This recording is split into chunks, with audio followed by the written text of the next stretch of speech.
Ahoy my friends, Ryder here, and welcome back to another Final Fantasy VII Ever Crisis video. Today I'm heading into the Critical Threat Reawaken Sephiroth event, and I'm going to be taking on the Sephiroth Crash 2. As you guys can see here, I did get the clear, I did get the title, which I believe is Planet's Leader, super sick, plus the 500 crystals that comes with it.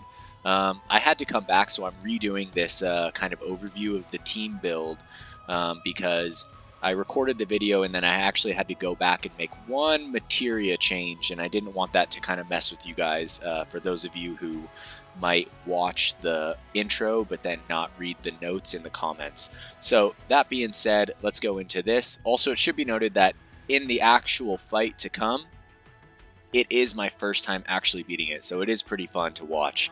Alright, so let's look into the team that we have going into this Sephiroth EX2 fight.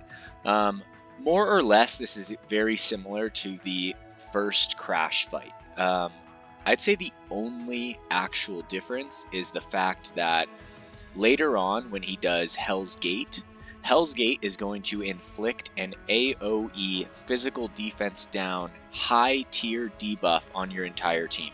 So that is something that was not in the other one. So that is a pretty tricky mechanic to work around, because he'll hit you with that Hell's Gate and then he'll come at you with Octaslash, and you have to go all the way from high tier debuff in physical defense to high tier actual buff in physical defense. So because of that, I was running an Aurora Blow for Cloud right here.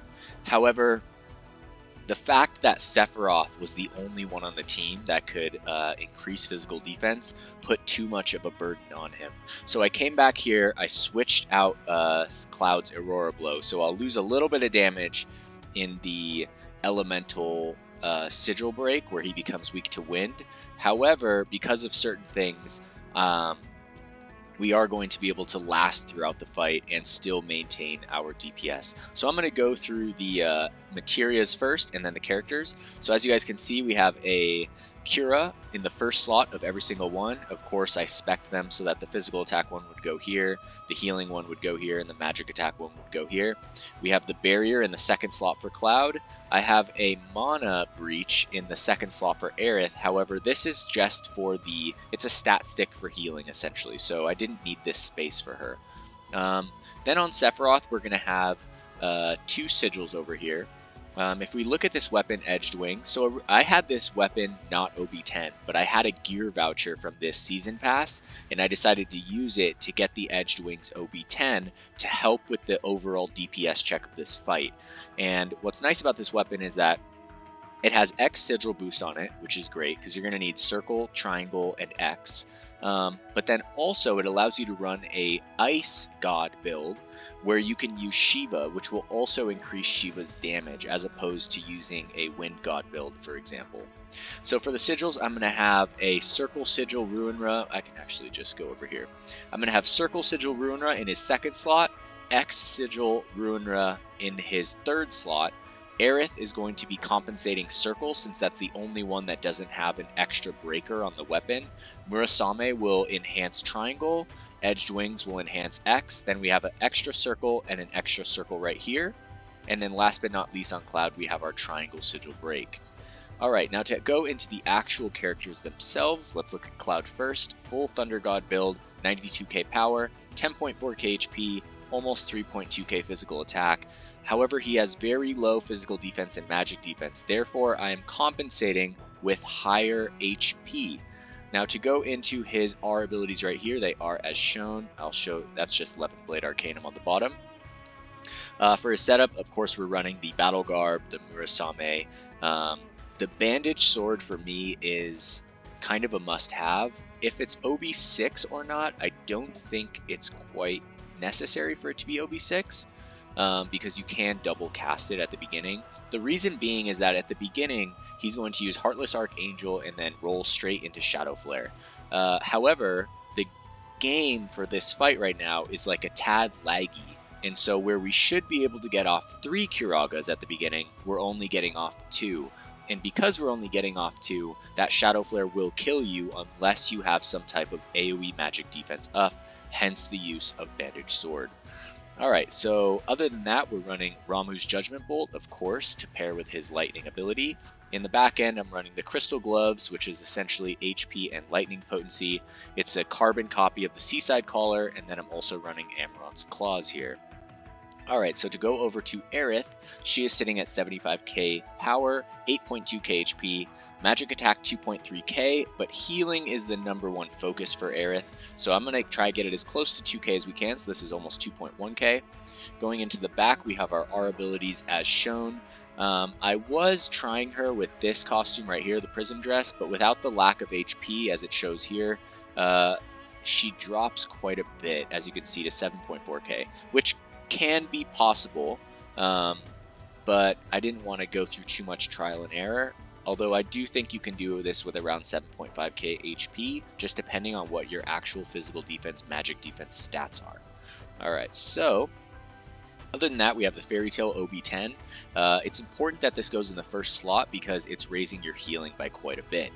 So if we were to switch this, right, over to, let's see here, if I were to switch to the Prism Rod, you'll see that her healing goes down by almost 500 points.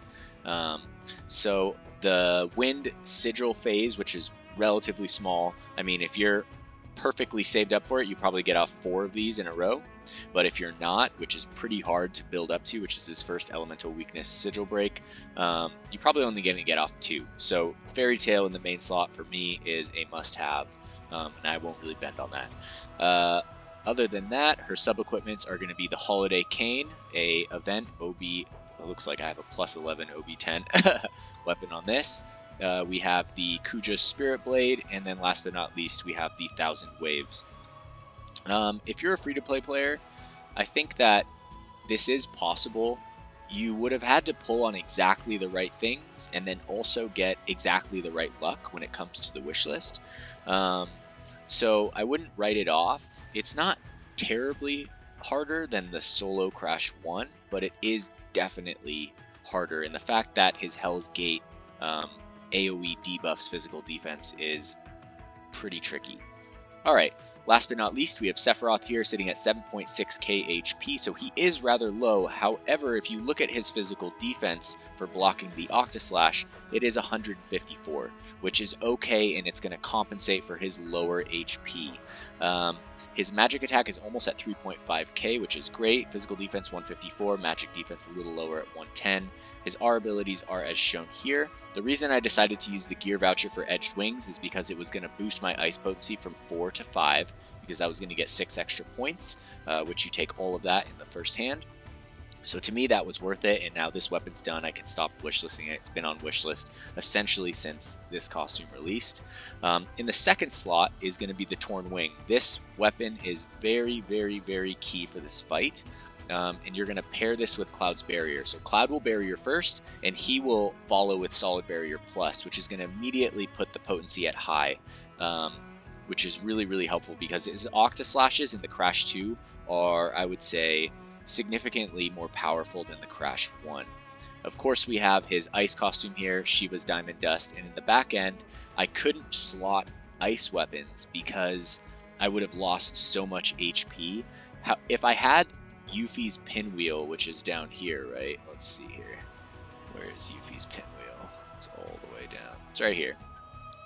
If I had this at higher OB levels, it would be great because it's the only one that boosts HP and ice potency. However, at this, it's just not enough overall. So I vouched for the Sun Umbrella, the ANY, which I just got another dupe today on the free ticket pool, and then the Hell House Collar. This is a fantastic piece of gear. Hopefully you guys farmed it from the Hell House event. You could get the Hell House Collar and the Hell House Cannon, which boosts HP and physical defense. A phenomenal item.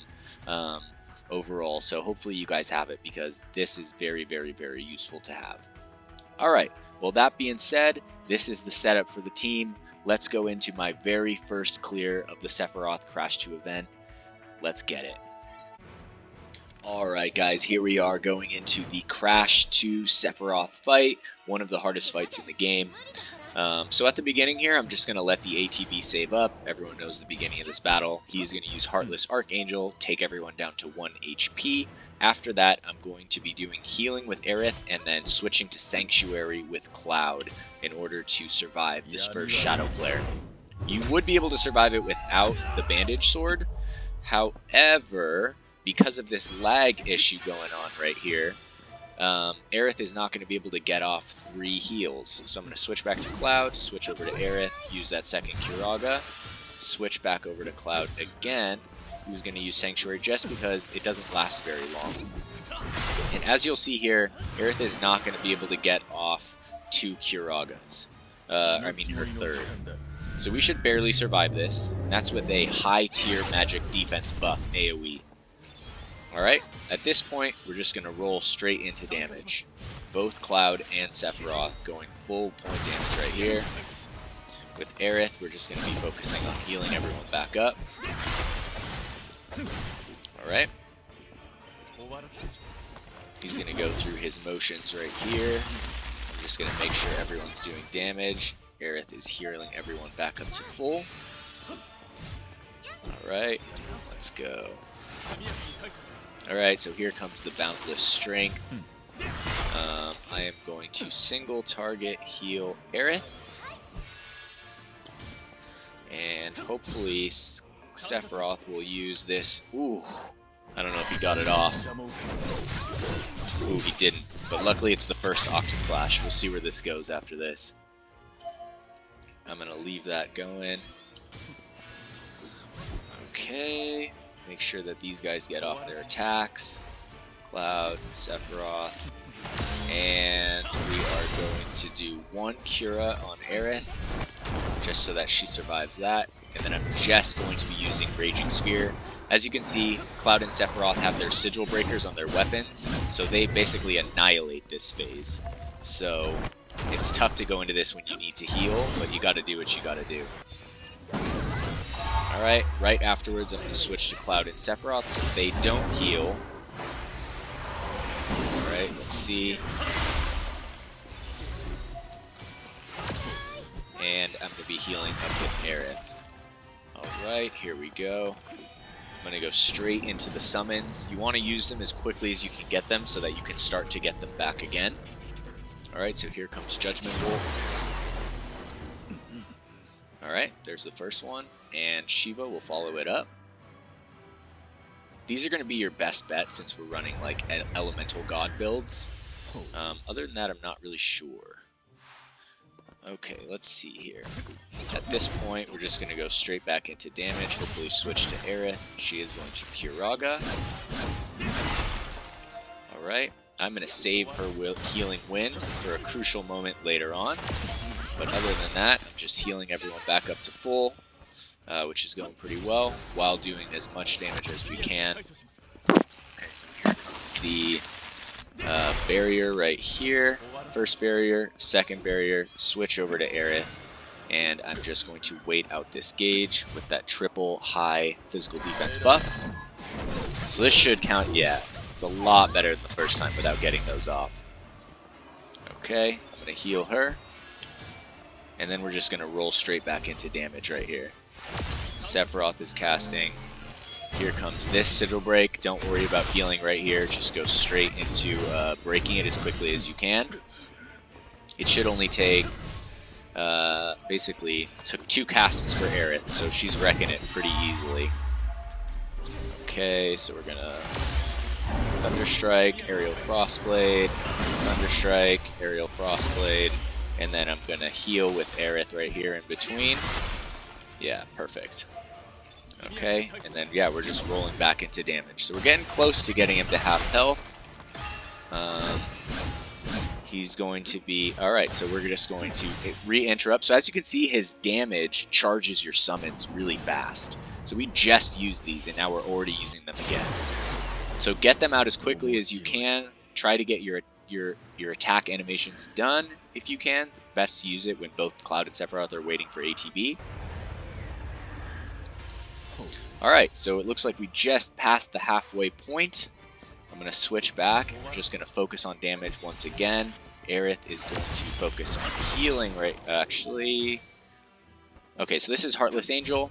I'm not going to worry about healing, because right after this he's going to go straight into an Octaslash. Alright. And that Octaslash is going to focus Cloud. So I'm going to Cura Cloud. Okay, Cloud is going to barrier himself. Sephiroth is going to Torn Wing on Cloud, and Aerith is going to Cura on Cloud.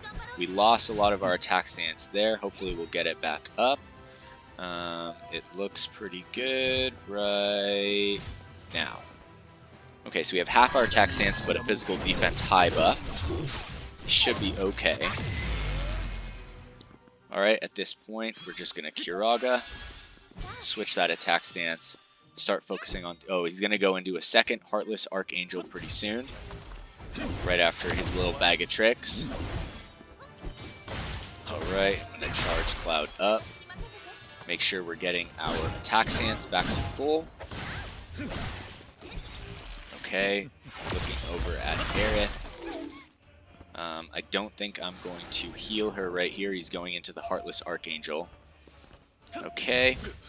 So I'm just going to let my ATB charge. Right as he does this, I'm going to leave it in red.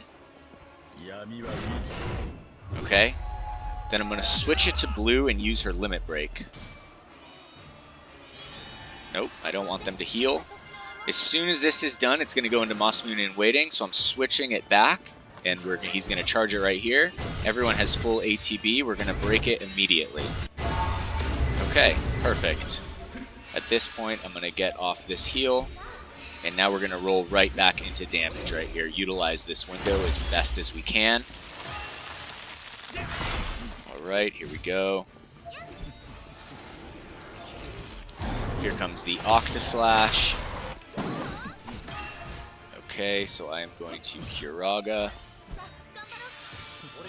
barrier Aerith, and then switch back to blue. Hopefully we got the triple high on her. I couldn't quite see. But we got a double. Let's survive. Come on. Whew. So close. Alright. I'm going to switch to blue right here. Let everyone get off their Curas. Get her back up. And then we're going to immediately go into the summons.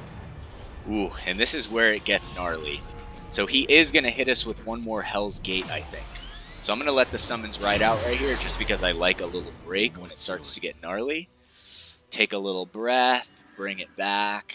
It's like doing a hard rock climb. You get like close to the top on a red point. Everything starts to add up. You're tired. You just got to stay calm and breathe through it. Alright, so right here, like I said, just going to focus on DPS, both Cloud and Sephiroth. And with Aerith, I'm going to keep everyone topped up as much as I can. We're getting to that last little DP. Here comes the Hell's Gate.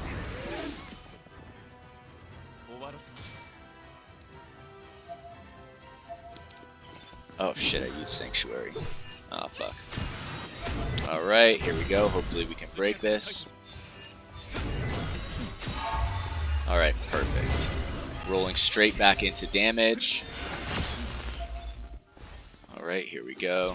Getting over to Aerith. She is going to cure. Alright, so here we have the Heartless Archangel. Alright, I'm just going to let everyone save up their ATB. Immediately after this, I'm going to go into the Limit Break. Because I'm pretty sure he's going to go into Shadow Flare right here. Let's see.